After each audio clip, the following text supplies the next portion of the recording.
Well, hello, Chef David, and welcome to the AI Kitchen for another AI tip. Good to see you, Chef Kevin.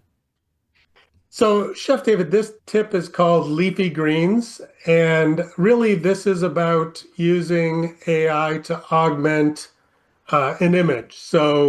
Um, as you know, I cook a lot of vegetarian food, and that a lot of times you want to add spinach. I'm not a real big fan of kale. I like rapini, Swiss chard. Kale, I find I don't know, it's a little too I crunchy, like it but all. yeah, I there like you it go. all. But so in this case, we're not adding to food, but we're looking at AI's ability to add to an image. Here's an example that my wife brought up that said several people had done this, which is, okay, I've got my room here, a picture of a room as a dining room, and getting AI, in this case, I'm using Gemini and Nano Banana, one of your favorites, I upload an image and I say, hey, can you add plants to my dining room and and suggest what types to place where? Ah, And I said the window face northwest. So here's what Gemini did. So here's the original picture. It added some plants. And so, people could stop there and then go into a garden center and say, hey, what are those plants or whatever. But the great thing about AI is you can say, hey, I said, what type of plants did you add? Right. So get a Nano list. Banana is the image part, and now this is using Gemini, and it told me the plants. I showed this to my wife. She said, "Well, but wait a second, this room, she knows way more about plants. I know nothing, so that's why I use AI."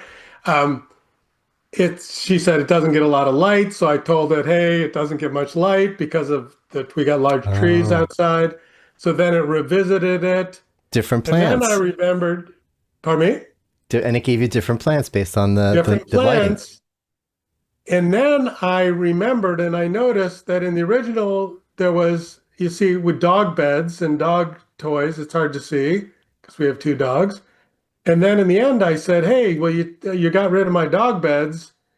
And of course, AI said it would never suggest getting rid of your furry friends. That's so nice. But Aw, what it did do is because certain plants are toxic for cats and dogs, good to know.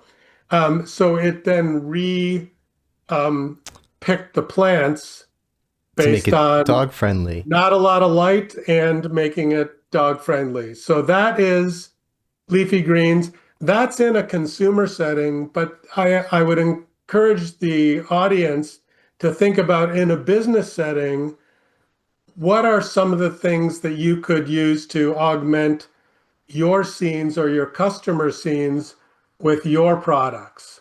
And I'll leave that as an exercise for the reader. What do you think, Chef David? I love it. I tend to think of using AI to generate, from scratch usually. And there's two ways to cook, right? You can generate from scratch, or you can augment something that actually already exists. So I like the idea of using AI to augment your real spaces. This is great. There you go. Well, thank you very much. All right. Thank you, Chef Kevin, for another great recipe, and thank you everyone for watching.